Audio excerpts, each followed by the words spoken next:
own. We're a family of 4 travelling the world to pay off debt and save for a house. It's been a super long time since we've been back online. Yeah, we seriously underestimated the amount of time involved in putting out regular YouTube videos, and simply had so much work on last year through our online business that we just did not have the time. You'll get a bit of an update in this video about what we did there, but it involved me having to go back to New Zealand a couple of times, and a lot went on basically. Yeah, so basically the best way for like regular updates, if you want to see them, is following us at Roaming to Own on Instagram, and also Ruth Tucker on Facebook. It just means that I am getting content out a lot quicker, and we'll also do some financial updates on there a bit more, which we haven't been doing previously. And you'll find the links for those in the description.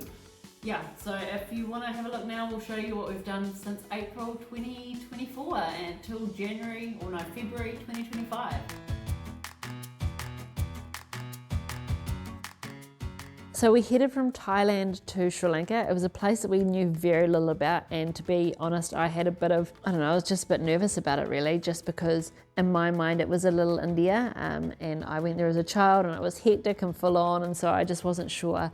But the reason we went there is on a recommendation from a friend who just said, hey, this place ticks all your boxes, like great beaches, good food, etc., etc. And we just loved it actually. Part of the reason we really wanted to stay in Sri Lanka for a long period of time, or that made us stay for longer, was just the need for our daughter Riley, and also Harvey to a little lesser extent, just to have a bit of stability. Riley was really missing friendship, and when we were in Thailand, most of the kids who were around spoke Russian and they had their own community. So when we got to Sri Lanka, one of the apartments we looked at, there was a little girl sitting by the pool, and I asked if she could speak English. And she said her mum was Irish and her dad was a New Zealander, and I was like, sold to the highest bidder. And so we ended up staying at this apartment, got some beautiful friendships. We were introduced through there to the international school, and although my kids didn't attend, we met regularly with people from the international school and had so much to do with them. Riley did dance there every Thursday. We'd head down to the local beach cafe called The Shack, and the kids would do surfing or swimming, and we'd drink and eat, and it was just, so good. And so those relationships really kept us in Sri Lanka, as well as the beauty. So we had a couple of visa runs, which we headed over to KL for, and we love KL just for the complete difference from Sri Lanka, right? There's everything's big malls, and the transport's just also slick, and the food's slick. So yeah, it was really nice to have a bit of a break and a bit of city life. Really enjoyed that, the times that we did. We did 2 visa runs to Malaysia. When we were in Sri Lanka, like I said, the beauty is unreal, and there's just so many different climates. So you can be up in the hills and tea country with waterfalls and elephants up that way, and then where we spent most of our time was down south with the beaches, which are so accessible, and great beach kind of culture as well down there. So really enjoyed that, and the history of Galle Fort. So Sri Lanka definitely stole our hearts. My parents came. We never kind of talked about this, but we had a bit of a personal, not debt, or I don't know how you'd say it, but Mum and Dad lent us some money a few years ago, and we just really wanted to pay them back for everything they've done for us. So they came over to Sri Lanka, and they actually stayed for a couple of months, and we had a really cool time traveling around with them for a couple of weeks, and then they stayed at the same apartment we were staying in down south. So that was just so cool. What an awesome thing to have grandparents who are healthy enough to travel and who are so engaged with our children, and man, our kids loved having them there. Grandcrocodile was the name of Granddad Crocodile in the pool and in the sea. But yeah, just really awesome time with them. We met so many cool people, so we have got some, for sure, lifelong friendship. And as Brian was discussing, me and him were discussing this morning about sort of our next places, we got in touch with one of the travelling families, and they're probably going to meet us somewhere, hopefully Georgia maybe. So yeah, just really cool having those relationships that we've formed and are continuing to form. It's just such a bonus of what we're doing, really. I don't think we anticipated those relationships, or I certainly didn't, that we have formed while we've been on the road.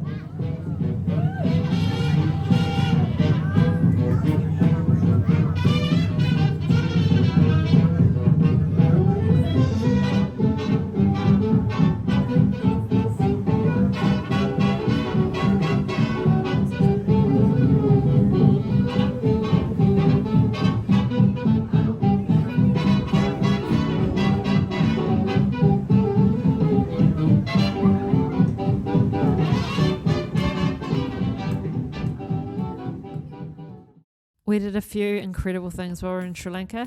One of the top things is obviously Sigiriya, which is a bit of a walk, but it is worth it. So amazing. The history there is primo. The views are amazing. Really cool. Proud of mum and dad for cranking it up there, and for my daughter who doesn't like heights, and me, to be honest. You're like kind of looking down a sheer cliff. That was really cool. We did a tea plantation visit. We also managed in Ella to have a little bit of a swim in a waterfall, which was just super cool. One of the Instagram worthy things which Sri Lanka is known for is its most epic train journey. The fact that you can hang out the windows and look cute and all of that is a bonus, but it was so cool. Just a really great journey. It took us a long time to sort out tickets. You can only get them within a month. They don't sell them prior, and it was all a bit of a drama. So if you are looking for train tickets for Sri Lanka, just sort that out early, because we took a few shots at that. Finally did it. It was really awesome. So one of the crazy things that happened while we were there, through the kids' connection with the international school, was they got asked to be in a movie. White kids are a premium over there, and so they needed some more. It was for a Tamil movie, and then it actually turned out that after that, we went as chaperones, and Brian was probably more, well, he definitely was a lot more involved in the movie than any of us were. And then from there, he and Christian later on in December ended up doing another movie for, it's like a Middle East company. So they were also on that. So yeah, crazy little experience to tag on. So we actually had to leave Sri Lanka, not because we wanted to, but because they don't have a reciprocal tax agreement with New Zealand. So it meant that after 183 days, we would be paying tax in New Zealand and Sri Lanka. And obviously that is not going to work with our savings goal.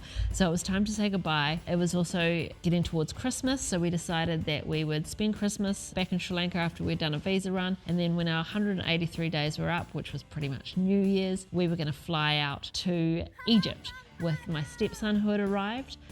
Brian's son, so he came and he was about a month in Sri Lanka with us, and then he had a month in Egypt. And Egypt for us was definitely not a saving time. I'm gonna chalk it down to Christmas holidays and just an awesome time with Christian.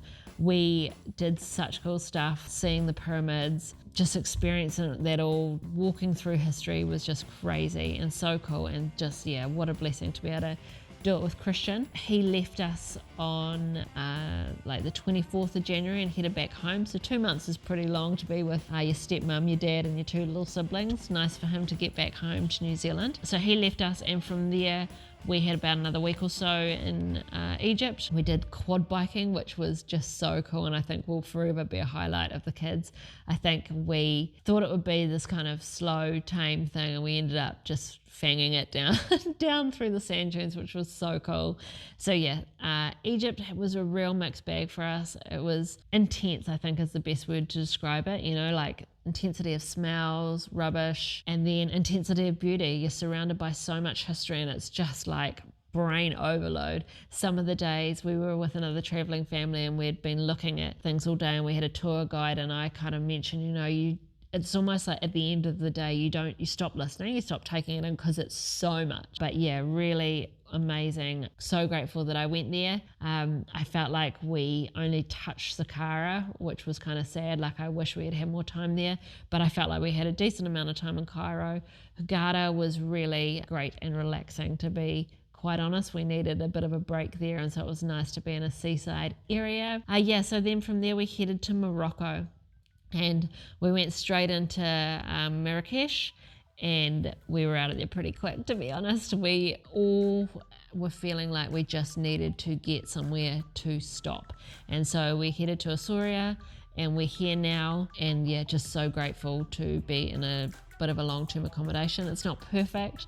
I miss the Southeast Asia value for money. I feel like, we had pools and gyms and all of that sort of stuff where we travelled in Malaysia and pretty much every place, even Sri Lanka. I've kind of really missed that side of it. The accommodation's all new as well, so it's kind of a bit hard going back to older style buildings, colder style buildings, that type of thing. But again, we're having an awesome experience. I'm looking forward to getting back into the Medina. We only just did a quick couple of days there, but to just really lush out and walk through there slowly. The beach is beautiful, and just experiencing our time here. We're going to head down south and then maybe up north as well at some stage. But we're in Morocco, we're loving it.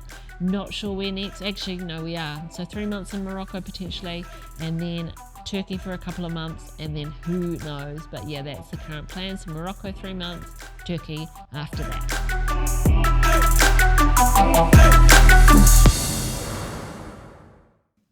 So this is the part we're super excited to share with you, and what heaps of people have been asking for since maybe April last year, and that is where we're at with our debt.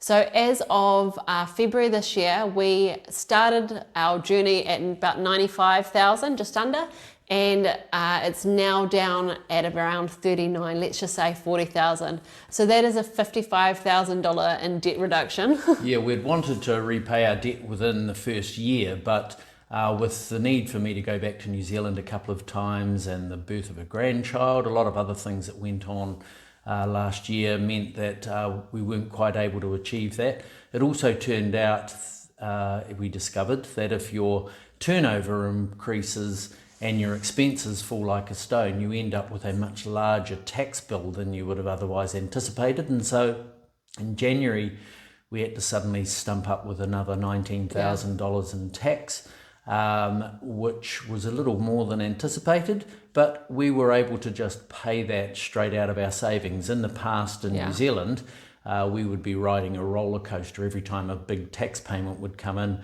we'd struggle to pay it, and so our debt would be this constant roller coaster. But right now, the way things are, it's just on a constant downhill, and we're able to meet all of our obligations straight away, and everything is fantastic. Yeah, and so it's just, in terms of how we feel about our financial situation, it's just so much less stressful. Like we're not thinking about it in the way that we used to, like how are we paying the rent and what are we juggling, what accounts here are we juggling to make sure our tax is done.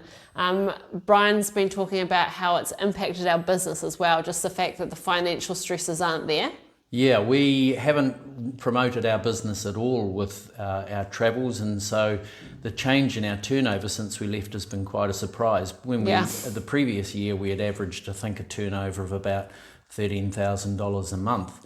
That's gone up in the last 10 months to an average of just under $19,000 per month, and so our income really has improved quite dramatically. And I think we can just put that down to the complete absence of any of the financial stresses that you're normally having to deal with when you're back in New Zealand. Yeah, so that's how where we're at right now. We're at $55,000 of debt down, which is really awesome. So previously we haven't been like serious budgeters. Like we have a very rough spreadsheet that says how much we're spending on travel and things like that. But we've decided with our goal to be debt free, and so we're hoping by July. Brian will talk about that in a minute. But with our goal to be debt free, we have decided that we're going to do 500 New Zealand per week, and that means that we're just going to put that into an account that we access, and that's for food and entertainment and anything like that. So it can be clothing, things like that we need, and that's it. That is the money we draw on from the week, and everything else just sits and goes towards our bills and future things. And if we do that, we think we can easily keep our monthly expenses below about $5,000 New Zealand. And that should have us debt-free by July. Yeah. And if we're debt-free by July, we can then start hardcore saving for December, when we anticipate, well, we don't anticipate, that's we're definitely what we'll going be doing. home. We're going to go back to New Zealand in December, hopefully with between $80,000 and $100,000 saved, with the help of a bit of our KiwiSaver as well. And we'll start looking for some real estate back in New Zealand. Yeah, so I mean, the debt part of our journey has been the main focus, obviously, but yeah, our experience has just been so good and has kind of really opened our eyes up to like how cheap the rest of the world is, how much there is to see, how many great people there are out there that we've made friendships with. And yeah, so I think our plan when we go back in December is to look at real estate and all of that, but also figure out how we integrate traveling and as part of our lifestyle going forward as well. Yeah. So as we said earlier, this isn't a platform that we can keep devoting energy to. It's just too much for us in our current situation. So if you do want to follow us still, head across to Roaming to Own. That's roaming with a 2, own. On Instagram, or just to Ruth Tucker on Facebook. You can follow us there and follow and keep up to date on a more regular basis. And yeah, we look forward to seeing you later. Yeah.